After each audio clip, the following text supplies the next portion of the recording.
சித்து பகல் கிச்சனுக்கு வணக்கம் ஃப்ரெண்ட்ஸ். இன்றைக்கி நம்ம கருவாட்டு குழம்பு வந்து எப்படி பண்ணுறது அப்படின்றத பார்க்கலாம். அதுக்கு நான் கருவாடு போட்டு கருவாட்டு குழம்பு வைக்கிறது எப்படின்றத உங்களுக்கு வந்து காமிக்க போகிறேன். அதுக்கு நான் வடை சட்டியில் கொஞ்சமாக எண்ணெய் ஊற்றி வச்சுருக்கேன். எண்ணெய் வந்து நல்லா வந்து சூடானதுக்கப்புறம் அது கூடவே பெருஞ்சீரகம் ப்ளஸ் வெந்தயம் ரெண்டையும் போட்டு நல்லா வந்து வதக்கலாம். அது கொஞ்சம் வந்து வெடித்ததுக்கப்புறம் என்ன பண்ணலான்னா, நம்ம எடுத்து வச்சுருக்கிற வரமிளகா ஒரு 10 வரமிளகாவையும் அது கூட போட்டு வதக்கலாம்.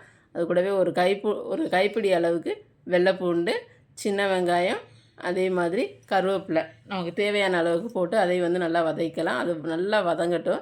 இந்த பச்சை வாசம் போகிற அளவுக்கு அது வந்து நல்லா வதங்கணும். வதங்கினா தான் அந்த டேஸ்ட் வந்து நமக்கு தூக்கி கொடுக்கும்.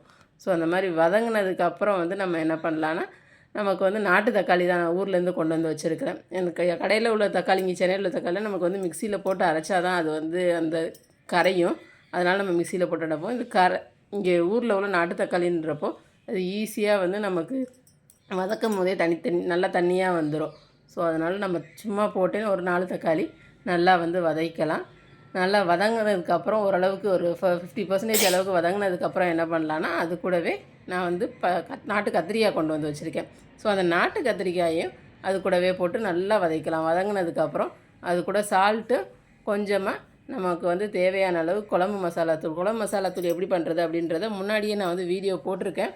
புது வியூவர்ஸ் யாரும் பார்க்குறீங்க, அது எப்படின்னு தெரியல அப்படின்ற பட்சத்தில் நான் கீழே டிஸ்கிரிப்ஷனில் லிங்க் கொடுக்குறேன், அதை போய் பார்த்துக்கிறங்க.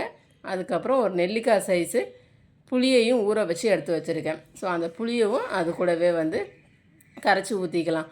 ஊற்றிட்டு நம்ம வந்து அது கொதிக்கிற வரைக்கும் நல்லா வெயிட் பண்ணலாம். கொதித்ததுக்கு அப்புறம் தான் நம்ம கருவாடை போடணும். அப்போ தான் அது வந்து நல்லா டேஸ்ட்டாக இருக்கும். இந்த மாதிரி நீங்கள் வந்து கருவாடு இல்லாமல் புளிக்குழம்பு கூட இதே மாதிரி வச்சு கொடுத்தாலும் கருவாடு போடாத அளவுக்கு அது வெஜிடேரியனாக இருந்தீங்கன்னா சாப்பிட்றதுக்கு நல்லாயிருக்கும். ஸோ கருவாட்டு குழம்பு வைக்கும் போதும் அது ரொம்ப ருசியாக இருக்கும். நல்லா கொதிக்கிற வரைக்கும் விட்டுடலாம். நல்லா கொதிச்சதுக்கப்புறம் நான் க்ளீன் பண்ணி வச்சுருக்கிற கருவாடை அதுக்குள்ளே வந்து போட்டுட்டேன்.